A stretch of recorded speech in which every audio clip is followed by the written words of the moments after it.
قراره یه سولو اسکواد قشنگ بهتون نشون بدم، یه سولو تمیز. اینم اولین نفر موقع لند زدم خفتش کردم. بالا هم یه دونه صدا پر داریم. این بنده خدا فکر کرد من از اون ور دارم میام، خط اون ور نگه داشت. منم سورپرایزش کردم. اون دو نفر که زدم اومدم پایین یه ذره لوت کنم برای خودم، دیدم صدای ماشین دارم. سریع رفتم بالا، گفتم تگو میخواد بگیره. دیدم رفته بالا تگو بگیره. یه دونه نید انداختم، گفتم خط و 100% نگه میداره. این پایین موندم که خودش بیاد بیرون بزنمش.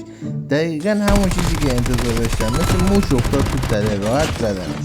یه دونه دیگه صدا پا بود. کل خونه رو گشتم پیدا نکردم. طبقه بالا بودم دیدم یکی جامپ زد. گفتم خب آخرین نفرشونم بذار کیل کنم. کیل کردم، آخرین نفرشون نیست. پینگم هم رفت 200. با تلاش های بسیار زیاد بالاخره پینگم برگشت و دیدم باز یه دونه دیگه صدا پا دارم.